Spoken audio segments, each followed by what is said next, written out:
Welcome to ஐரக்ஷன் channel. எங்களோட videos உங்களுக்கு பிடிச்சிருந்ததுன்னா லைக் பண்ணுங்க, கமெண்ட் பண்ணுங்க, ஷேர் பண்ணுங்க, மறக்காம சப்ஸ்கிரைப் பண்ணுங்க. ஓகே, இப்போ என்ன வீடியோ பார்க்க போறோம்னா பிலிப் சேனல் தான் பார்க்க போறோம். அயர்லாந்து ரோஸ்ட் இப்போ போட்டிருக்காங்க ரீசெண்டா, அதான் பார்க்க போறோம். பார்க்கலாமா? வணக்கம். ரொம்ப நாள் கழிச்சு பிலிப்ல ஒரு வீடியோ. எவ்வளோ விஷயங்கள் மாறிடுச்சு. ஒன்று மட்டும் மாறாமல் இருக்குது. என்ன? பாயின் சட்டைகளின் சூசிங் பேட்டர்ன் அதுவும் மாறல, உன்னோட சட்டை ஜோக்கும் மாறல. சட்டைகள் மாறும் வரை ஜோக்குகள் ஓயப் போவதில்லை. மதன் கௌரி இந்த சட்டையை பார்த்தா என்ன ஃபீல் பண்ணுவான்னு ஒரு விஷயம் இருக்குல்ல. அதுக்காக சட்டையை எந்த சட்டையும் போடாம வர சொல்றேன். நீ எந்த சட்டையும் போடாம வாங்கன்னு சொல்றது நான் சொல்றது கிடையாது. அப்புறம் சட்டைகளில் இருக்கக்கூடிய அந்த அனாமலிஸை கேள்வி கேட்கறது என்னுடைய வேலையா நான் பார்க்குறேன். இல்லை, எது போட்டாலும் கேள்வி கேட்டா எனக்கு என்ன பண்றதுன்னு தெரியல. சரி, இப்போ ஜோக்கு தான் அடிக்கிறேன். ஐயோ, இல்ல பரவாயில்ல, என்ன கடுப்பாயிட்டாரா? போட்டான் டைலாக். எப்பா சும்மா தான் சொன்னேன். வேற ஷர்ட் ஆமா, வேற இருக்குன்னு எடுத்துட்டு வா. பிளைனா ஏதாவது இருந்துச்சுன்னா எடுத்து போடு. கழட்டிட்டாரு.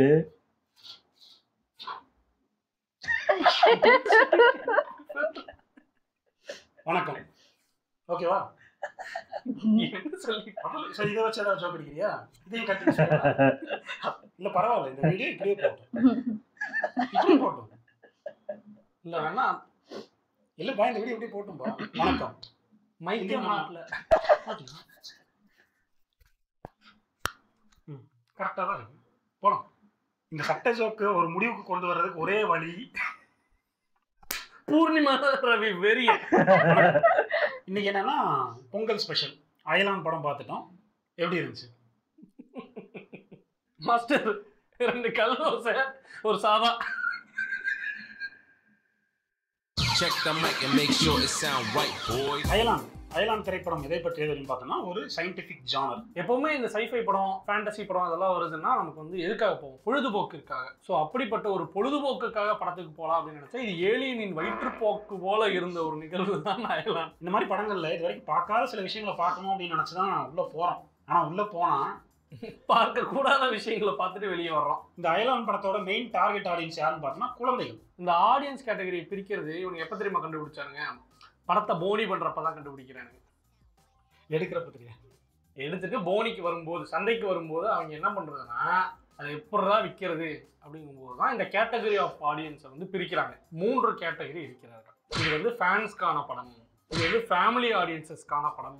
இந்த படிநிலையில கீழே வந்து தர தட்டி ஒரு கேட்டகரி இருக்கும், குழந்தைகளுக்கான படம். ஏன் குழந்தைகளுக்கான படம்? அவனுங்களுக்கு தான் யோசிக்க முடியும், அப்படி இருப்பாங்கிறதுனால அது குழந்தைகளுக்கான படம். லாஜிக் மண்ணாங்கட்டி எல்லாம் பார்க்க மாட்டாங்க. பொருளீட்ட முடியாதவன் அவனை வச்சு என்ன கேட்டகரி. நான் வந்து தப்பு சொல்லலை, குழந்தைகளுக்காக அனிமேஷன் அளவுக்கு எல்லாம் தப்பு கிடையாது. இப்போ நம்ம நிறைய படங்கள் இங்கிலீஷில் பார்த்துருக்கோம், ஈடி பார்த்துருப்போம், ஜுராசிக் பார்க் பார்த்துருக்கோம், இல்லை அவதார் பார்த்துருப்போம். இந்த மாதிரி படங்கள் வந்து குழந்தைகள் விரும்பி பார்க்குறாங்க. ஆனால் அது எதுவும் அடல்ட்ஸ்க்கெல்லாம் இதெல்லாம் உங்களுக்கு பிடிக்காது அப்படிலாம் சொல்ல மாட்டாங்க. அந்த படங்கள் அடல்ட்ஸ் பார்த்தாங்கன்னா அவங்களுக்கு வேற ஒரு பெர்ஸ்பெக்டிவ் கிடைக்கும், கேரக்டர் கூட கனெக்ட் ஆகி அழுகிற விஷயங்கள்லாம் நடக்கும். ஆனால் இவனுங்க தான் இது குழந்தைகளுக்கான படம், நீங்கள் ஏன் சார் உள்ள போனீங்கிறது. எனக்கு இன்டர்நெட் நாளை படத்தில் ரொம்ப பிடிச்ச விஷயமே அதுதான். படம் வந்து டைம் ட்ராவல் பற்றி பேசுகிற படமாக இருந்தாலும் நம்மளுக்கு அவையாகவே இருக்காது, ரொம்ப எமோஷனலாக கனெக்ட் பண்ணுற ஒரு விஷயமா இருக்கும். அதனால தான் இந்த படம் ரொம்ப ஒர்க் ஆகிருந்துச்சு. இந்த படத்தில் எனக்கு ரொம்ப பிடிச்ச விஷயம் என்னன்னு பார்த்தோன்னா விஎஃப்எக்ஸ் ரொம்ப நல்லா இருந்துச்சு. அந்த ஏலியனை வந்து அப்படியே நம்ம கண்ணு முன்னாடி நிறுத்தினது வந்து பரவாயில்ல, நல்லா இருக்கே பார்க்கறதுக்கு அப்படிங்கிற மாதிரி இருந்துச்சு. அதுக்கு மேலே ஒன்றும் இல்லை சொல்றதுக்கு பிடிச்சது. ஏய் ஹைனா அவனை கடி அந்த மாதிரி ஆயிரம் விஎஃப்எக்ஸ்ன்னு நினச்சிக்கிட்டு இருந்தோம். எதிர்பாராத விதமாக விஎஃப்எக்ஸ் நல்லா வந்துருச்சு. கதையில கோட்டை விட்டாங்க. எனக்கு ஒரு முக்கியமான விஷயம் என்ன சொல்லணும்னு தோணுச்சுன்னா, படம் வந்து இத்தனை வருஷம் கடும் உழைப்புல வந்திருக்கு. நாங்கள் வந்து ஏலியன் அப்படிங்கிற விஷயத்த வந்து தமிழ் சினிமாவில் முதல்ல காமிக்கிறோம். அது வந்து ஒரு எக்ஸ்பெரிமெண்டலான முயற்சி. அது என்ன இதை அவங்க சொல்லி நம்ம மண்டையில் அது ஒரு கில்ட் மாதிரி உள்ள படத்துக்குள்ள போகும்போதே ஐயோ படம் நல்லா நம்ம சொல்லக்கூடாதா அப்படிங்கிற ஒரு ஃபீல் வந்து. பார்த்துவா பங்காளி, மொத்தமும் கடன். இந்த படத்துல வந்து பிக் டைமா ஓபி அடிச்சது யாரு அப்படிங்கிறது தான் உங்களுக்கான கேள்வி. அமீன்னு சொல்ல போறீங்க. படிச்சு யாரும் எழுதுறது? ஓ, அது எழுதி வேற வச்சிருக்கீங்க. இந்த படத்துல வந்து எஸ்கே அவர் வந்து தமிழ் அப்படிங்கிற ஒரு கேரக்டர் பிளே பண்ணியிருக்காரு. Tamil versus Aryan industries. Poombarai அப்படிங்கிற கிராமத்தில் வாழ்கிற ஒரு இயற்கை விவசாயி, புழு பூச்சி கூட துரோகம் விளைக்கக்கூடாது அப்படின்னு நினைக்கிற ஒரு ஆள். அவங்க அம்மா வந்து வயல்ல வெட்டுப்பூச்சியெல்லாம் வந்துருச்சு மருந்து அடிக்கலாம்னு சொன்னா கூட அதுவும் லிவிங் பீயிங் தான் தம்பி அப்படிங்கிறாரு. அம்மா கிட்டே வாய்ஸ் எடுத்து பேசுறாரு. அப்படிப்பட்ட ஒரு ஆளா இருக்காரு. ஏன்னா இப்படி பொறுப்பே இல்லாம இருக்க, பேசாம சென்னை போய் பொறுப்பு கத்துக்கிட்டு வா அப்படின்னு சொல்லிட்டு அவங்க அம்மா சென்னையில பொறுப்பு கத்துக்கிட்டு 4-5 சென்டர் வச்சிருக்காங்க, வந்து மகனை படிக்க சொல்லு பைத்திய அப்படிங்கிற கேள்வி நமக்கு வரல. சென்னை வந்தவர் வந்து சந்தர்ப்ப சூழ்நிலையால ஒரு 4 பேர்கிட்ட மாட்டிக்கிறாரு. சரக்குக்கு சைடிஸுக்கு தான் சரக்கு. இவங்களுக்கு என்ன வேணுமோ அதுக்கேற்ற மாதிரி சந்தர்ப்பங்களை உருவாக்கிட்டு இருக்காங்க. அதாவது சென்னை போனா ஒரு ஃப்ரெண்ட்ஸ் ஒரு 4 பேர் இருக்கணும், அவங்க வீட்டுல தங்கணும், அவருடைய லைஃப்பை கத்துக்கிறதுக்கெல்லாம் வேணும்ல, அதுக்கான சந்தர்ப்பத்தை உருவாக்கி கொடுத்துருக்கிறாரு டைரக்டர். இப்படி சந்தர்ப்ப சூழ்நிலையால சென்னை வந்த நம்ம ஹீரோ வந்து சந்தர்ப்ப சூழ்நிலையால ஒரு 3 ஃப்ரெண்ட்ஸ் கிட்ட மாட்டிக்கிறாரு. சந்தர்ப்ப சூழ்நிலையால ஏலியனை சந்திக்கிறாரு. சந்தர்ப்ப சூழ்நிலையில அங்க ஒரு காதலி. There is no such thing as a coincidence. The fact that you're watching this video means you're energetically aligned with me and this message. அந்த சயின்ஸ் எக்ஸிபிஷன் போறாங்க, சந்தர்ப்ப சூழ்நிலையில தீ பிடிக்குது. சந்தர்ப்ப சூழ்நிலை அதே ஏலியனை தூக்கி ஒரு வண்டிக்குள்ள போடுறாரு. சந்தர்ப்ப சூழ்நிலையில அந்த ஏலியன் இவருக்கு பவர் கொடுக்க பக்காளி போடு தகிட. இப்படி இத்தனை சந்தர்ப்ப சூழ்நிலைகள் இருக்குல்ல, இது நடக்கவே கூடாதுன்னா நடக்கலாம். ஆனா அது நடக்கணுங்கிறதுக்காகவே சீன்ஸை வேணும்னே பிளாஸ்டிக்கா பில்ட் பண்ணி வச்ச மாதிரி நிறைய சீன்ஸ் இருந்துச்சு. இப்படி இருக்கிற சூழ்நிலையில சென்னையில வந்து ஏலியன் வந்து லேண்ட் ஆகுது. அது வந்து ஒரு மிஷனுக்காக இங்க சென்னை வந்திருக்கு. ஸ்பார்க் அப்படிங்கிற ஒரு எரிகல், அந்த எரிகல் வந்து இந்த பூமியை அழிக்கக்கூடிய, பூமியை துளை செய்யக்கூடிய ஒரு ட்ரில் பிட், அது ஒரு ஆயுதமா பயன்படுத்தி வில்லன் வந்து நிறைய ஆயுதங்கள் செய்யலாம் அப்படின்னு. கார்பரேட் வில்லன் வர்சஸ் இயற்கை விவசாயி plus the force of alien. அந்த ஏலியனுக்குன்னு ஒரு சில பவர்கள் இருக்கு. ஒருத்தங்களை ஹீல் பண்றது, அதுக்கப்புறம் சில பொருள்களை அப்படியே நகர்த்தி வைக்கணும் அப்படின்னா டெலிகைனசிஸ் மூலமா அப்படியே நகர்த்தி வைக்கிறது, அதுக்கப்புறம் ஒருத்தங்களை தொடர்றது மூலமா அவங்களோட எமோஷன்ஸ் எண்ணங்களை எல்லாம் தெரிஞ்சுக்கிறது, இதெல்லாம் வந்து அதோட பவர்ஸ். அந்த பவர்ஸை வந்து அது வந்து தன்னுடைய நண்பனான தமிழ்கிட்டையும் அது டிரான்ஸ்ஃபர் பண்ணிடுது. அது என்னமோ நண்பனான தமிழ்கிட்ட டிரான்ஸ்ஃபர் பண்ணல, யாரு மேல கை வச்சாலும் அது கொஞ்சம் அப்படின்னா அது அங்க போயிருது. அது கிட்டத்தட்ட ஒரு தொற்று நோய் போல, யாரை தொட்டாலும் அது பவர்ஸ்ல கொஞ்சம் அங்க போய் டிரான்ஸ்ஃபார்ம் ஆயிடுது. ஒரு குழந்தை கேன்சர்னு சுத்திக்கிட்டு இருக்கோம், இந்த முடியெல்லாம் உள்ள பேக் பண்ணி மேல இது போட்டு அதை காட்டியிருப்பாங்க, மயங்கி விழும். ரகுல் பிரீத் பேசு அவன் முடியலன்னு அப்பாயின்மெண்ட் ஃபார் லைக் 10 o'clock 9 மணிக்கு நிக்க வச்சு சொல்லிட்டு தான் போகணும். அந்த நேரத்துல ஏலியன் என்ன பண்ணுது, கை வைக்கல, இப்படி இந்த அவார்டு இதெல்லாம் கொடுக்கும்போது இப்படி பிடிச்சிட்டு இருப்பானுங்க அப்படின்னு அந்த ஏலியன் வந்து தொட்டவங்க கேன்சர் குணமாயிருது. எல்லாம் சொல்லி அவங்க அம்மாலாம் ஒரு ஆச்சரியமும் படவே இல்லை. இவளுக்கும் கேள்வி வரல, தாராவுக்கும் எப்படி என்ன பண்ண நீ, எப்படி குணமாச்சு, ஒரு கேள்வி இல்லை. அது ஆடியன்ஸா பாக்குற நமக்கு புரியுது, ஏலியன் இருக்கு, கை வச்சா அது குணமாகுது அப்படின்னா நம்ம புரிஞ்சுக்க முடியுது. அவங்களுக்கு ஏலியன் இருக்கிறதே தெரியாது. குணமாச்சா, அந்த தலையில் இருக்கிற அந்த தொப்பியை தூக்கி போடுது. அடுத்த ஒரு கொஞ்சம் சீன்ஸ்க்கு அப்புறம் பார்த்தா அந்த பொண்ணு நல்லா வளர்ந்து முடியும். மீரா ஷேக்காய் அந்த ஏலியன் அந்த குழந்தையின் கேன்சரை மட்டும் குணமாக்கவில்லை சார், தோல் வரை பிடரை அது இல்லை, அந்த குழந்தை இன்விசிபிள் ஆகிற பவரை கொடுத்துருச்சு. அதே மாதிரி வில்லன் இருக்கான்ல, அவனை ஸ்ட்ரெச்சரா சோல்ஜர் பாய் மாதிரி படுக்க வச்சு காம்பவுண்ட் வி அவன் உடம்புக்குள்ள ஏற்றுறாங்க. அவனுக்கும் அந்த பவர்ஸ் எல்லாம் வந்துருது, ஏலியன் பவர்ஸ் எல்லாம் அவனுக்குள்ளேயும் வந்துருது. ஏன் வரக்கூடாது? அதை டிஃபைன் பண்ணாம விடுறது இருக்குல்ல, இந்த பவர் எவ்வளோ தடவை கொடுக்க முடியும், எவ்வளோ தடவை வாங்க முடியும். சும்மா இது ஒரு ஃபிக்ஷனல் வேர்ல்டு தான், ஆனால் அதுக்கான சில பவுண்டரிஸ் எழுதுறது இருக்குல்ல, இந்த ஃபிக்ஷனல் வேர்ல்டுக்குள்ள ஒரு பவுண்டரிஸ். நமக்கு இந்த மார்க் ஆண்டனி பார்த்தப்ப சொல்லியிருப்போம், மார்க் ஆண்டனியில் வந்து ஒரு ரூல் லிஸ்ட் மாதிரி கொடுத்துருப்பான், ஒரு நாளைக்கு ஒரு தடவை தான் போக முடியும். இதெல்லாம் வச்சு ஒரு பிளே நடக்குது இல்லை, அது கொஞ்சம் இன்ட்ரெஸ்டிங் ஆகும் அந்த கேமை. இது என்ன ஆயிடுது, எவ்வளோ வாட்டி பவர் போகும் பவர் வரும் யாருக்கும் தெரியல தம்பி.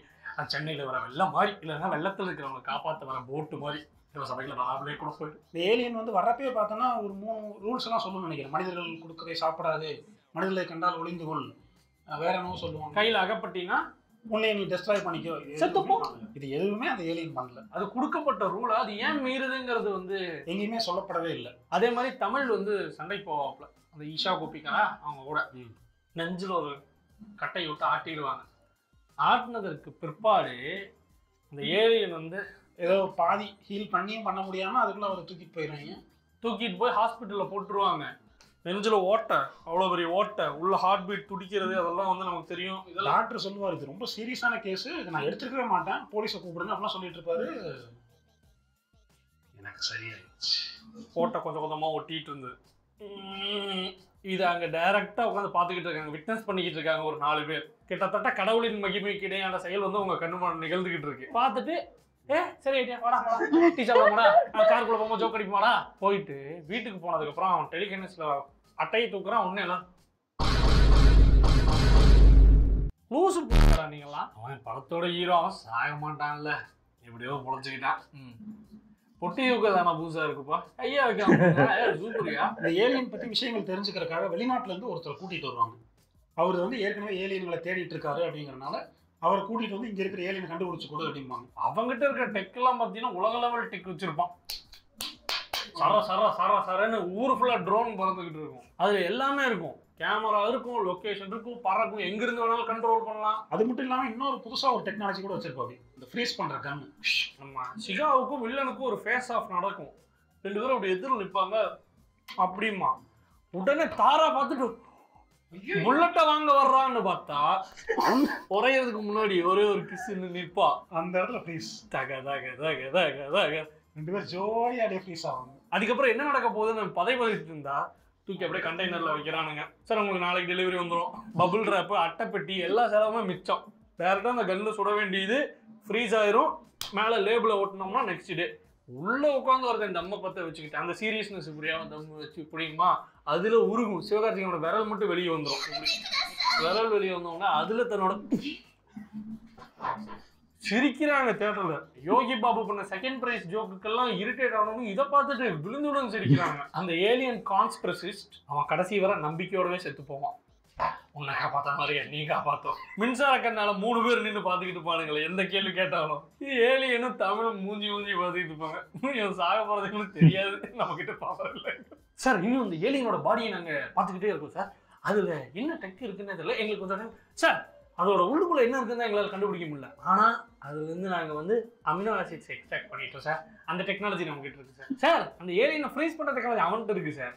ஆனா அந்த ஏலியனே முடக்கிற டெக்னாலஜி நம்ம கிட்ட வந்துருச்சு சார். இந்தாங்க சார் இந்த ஊசி. ஆரியன் இண்டஸ்ட்ரிக்குள்ள இந்த டெக்னாலஜியின் வேகம் எடுப்பு இருக்குல்ல. தமிழ் படம் 2ல பாத்தீங்கன்னா இந்த மாதிரி ஒரு அந்த வண்டியில எவ்வளவு பெட்ரோல் இருக்குன்னு அந்த டெக்னாலஜி ஏன்ட்ட இருக்கு சார். அதை கம்மி பண்ண வைக்க முடியுமா? ஐயோ அது முடியாது சார். மண்ணு வேணா அதை பண்ணுங்க.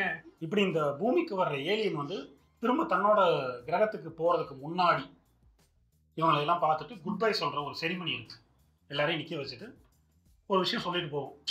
மனிதர்கள் நான் ரொம்ப கெட்டவங்கன்னு நினைச்சிட்டு இருந்தேன், நீங்க எல்லாம் ரொம்ப நல்லவங்களா இருக்கீங்க. ஒருத்தங்க குறைபாடோட பிறந்தா கூட மிருகங்கள் வந்து அதை கொன்றும். ஆனா மனிதர்கள் நீங்க எல்லாம் அவங்களை ஏற்றுக்கிட்டு வாழ்றீங்கல்ல, சூப்பர். மனிதர்களை நல்லவங்கன்னு சொல்றது வந்து எவ்வளவு இரிட்டேட் ஆகுது நமக்கு. கேரி பேக்கை பார்த்து இது 300 வருஷம் மக்கள்னு சொல்ற ஏலியன் தைலி நீ மனிதர்களிடையே நிலவக்கூடிய வேறுபாடுகள் பிரிவினைகளை பத்தி ஒரு மயிரும் தெரிஞ்சுக்காம பரவாயில்ல எல்லாம் நல்லா தான் இருக்கீங்க, குறைபாட வளர்ந்தா கூட வளர்த்துறீங்க, குறைபாடோட பிறந்தா அந்த குழந்தைய வளர்த்துறதுன்னு உண்மைதான். இப்போ முந்திரான் இப்ப இவனுங்க பொட்ட புள்ள பிறந்தாலே கல்வி ஊத்திட்டு இருந்த சமூகம் தானடா நீங்க. இப்போ ஏதோ வந்து தாலிக்கு தங்கம், மாதம் 1000 போன்ற திட்டங்களால விட்டு வச்சிருக்கிறானுங்க. அதுபோக குறைபாடோட இருக்கோ இல்லையோ ஆணோ பெண்ணோ எந்த பேதமும் நாங்க பாக்குறதே இல்லை. எந்த படிநிலையில் நீ இருக்க வரனால அதை வச்சு நான் முடிவு பண்ணிக்கிறேன். உன்னை கொல்லணுமா, உன்னை அல்ல விடணுமா, உன்னை என்ன பண்ணணுங்கிறத நான் முடிவு பண்ணிக்கிறேன். இப்படிப்பட்ட மனிதர்களை வந்து ஏலியன் வந்து பார்த்து வியந்துட்டு போகுதுன்னா அதோடைய தட்டையான புரிதலுக்கு ஒரு சின்ன ஒரு எடுத்துக்காட்டு. இந்த மாதிரி ஒரு தட்டையான ஏலியன் போகும்போது அது கியூட்டா இருக்கு, அது மிஸ் பண்றாங்க ஃபீலா இல்லை. நல்லா அடிச்சு குத்தி அனுப்பணும் அங்கிட்டு இரிட்டேட்டிங்கா இருக்கு. புரிதலின் தட்டைத்தன்மை உனக்கு எந்த அளவுக்கு இருந்தா நீ வந்து பிளாஸ்டிக் பேக்கை பார்த்து எமோஷன் ஆகிற நீ உனக்கு வேற எதுவுமே தெரியல. உலகத்துல வேற எதுவுமே உனக்கு அந்நியமா தெரியல. இந்த ஏரியா ஏன் இப்படி இருக்கு, அவங்க ஆக்சுவலா குப்பத்தில் இருப்பாங்க, அந்த குப்பம் ஏன் அப்படி இருக்கு, அந்த ஏரியா ஏன் வேற மாதிரி இருக்கு, அந்த காவேரி அபார்ட்மெண்ட் ஏன் அபார்ட்மெண்ட் மாதிரி இருக்கு, இந்த மாதிரி எந்த கேள்வியும் அதுக்கு வராது. அதுக்கு இருக்கிற ஒரே கேள்வி பிளாஸ்டிக். இந்த உலகம் வந்து உயிர்கள் அனைத்துக்கும் பொதுவானது. ஏலியன் இங்க வாடா வாடா, அந்த ஸ்விக்கிலனா ஜொமேட்டோ டிஷர்ட்டை போடு, செவ்வக பெட்டி எடுத்து போடு, ஒரு பழைய வண்டி உனக்கு நல்ல வண்டியெல்லாம் கொடுக்கும், சர்வீஸே பண்ணாத வண்டி எடுத்துட்டு ஃபுட் டெலிவரிக்கு போ. வீதி முக்கில் ஒரு 20-30 தெருநா இருக்கும், அது கிட்ட நீ போயிட்டு சேசிங்க வாங்கிட்டு வந்து அப்புறம் பேசுற. உலகம் அனைத்து கல் எடுப்போம். முதல் வேலை கல். ஒரு டெலிவரி பாயோட ஒரு பெர்ஸ்பெக்டிவ்ல அதை யோசிச்சு பாருங்க. அப்ப நான் சொல்ற விளக்கத்தோட உண்மைத்தன்மை புரியும். என்னுடைய மொத்த ஆர்கியூமெண்ட்டும் இதை பேஸ் பண்ணதுதான். எவனோ ரேபிஸ் கடி வாங்கிட்டு வந்திருக்கான். போன வாரம் ஒரு தாக்குதல் சம்பவம் எனக்கு நடந்தது. அப்படியா? அதில் ஏற்பட்ட ஒரு மன உளைச்சல் தான் அந்த ரேண்ட். இப்படி இந்த அயலான் வந்து ஒரு அசத்தலான விஎஃப்எக்ஸோடு, ஆனால் பழக்கப்பட்ட பழைய பனாதி கதையோடு, சுமாரான திரைக்கதையோடு, அதைவிட சுமாரான பாடல்களோடு, கன்றாவியான பின்னணி இசையோடு, மூளை படிநிலையில் குழந்தைகளை குறிவைத்து அவர்கள் தலையில் கட்ட எடுக்கப்பட்ட ஒரு பண்டம். பொங்கல் நல்வாழ்த்துக்கள். பொங்கல் நல்வாழ்த்துக்கள். சூப்பர், நல்லா இருந்துச்சு. நாங்களும் பார்த்தோம். ஆனா ஓகே, இந்த விஎஃப்எக்ஸ் கதைலாம் சும்மா நம்ம ஒரு என்ஜாய்மெண்ட்டுக்கு போய் பார்த்துட்டு வந்தோம்னா ஓகே, ஒரு வாட்டி பார்க்கலாம். அந்த அளவுக்கு 2வது வாட்டி பாக்குற அளவுக்கு ஒண்ணும் இல்லதான். ஆமா, இது குழந்தைங்களுக்கு தான் பிடிக்கும். இது ஆமா, உண்மையா சொல்ல எனக்கு தெரிஞ்சு நான் ஒன்னு 2 சீன் காமெடி சீன்லாம் வருது. அது 1 2 சீன் காமெடி நல்லா இருக்கு, 1 2லாம் நல்லா இல்ல. அதுக்கும் அந்த குழந்தைங்க சிரிக்குது. குழந்தைங்களுக்கு எல்லாம் அதான் சொல்றல, சொன்ன மாதிரி அவங்க யோசிக்க மாட்டாங்க. அவங்களுக்கு அதெல்லாம் காமெடியா தெரியும். நம்மளாம் அதெல்லாம் கேட்டு அருந்து போன பழசமா தான் தெரியும். அவங்களுக்கு அது புதுசா இருக்கும்.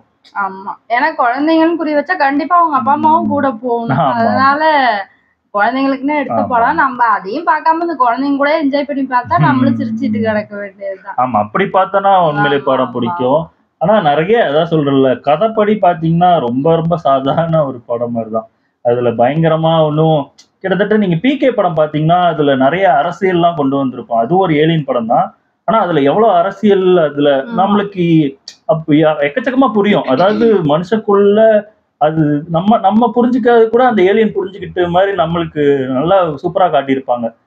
அத மாதிரி கொஞ்சம் ஏதாவது பண்ணிருக்கலாம் மேபி. அது கொஞ்சம் பண்ணாத விட்டதுதான் இதா இருந்துச்சு. ஆமா, அந்த மாதிரி வந்திருந்தா இங்க ஒரே ரகல தான் நடந்திருக்கும். ஆனா அது பயங்கரமான கான்ட்ரவர்சியான படம் தான். ஆனா அதுல அவ்வளவு இன்டெலிஜென்ட்டா, அதாவது நம்மளுக்கே இதை சொல்ல வைக்கும். அதாவது ஒரு ஏலியன் வந்து அவ்வளவு விஷயத்த கண்டுபிடிக்குது. நம்ம படம் பார்க்கும் போதே நம்மளுக்கு தெரியும், ஏன்னா நம்ம மனுஷனா இருக்கோம், இதெல்லாம் நம்மளே கண்டுபிடிக்காது.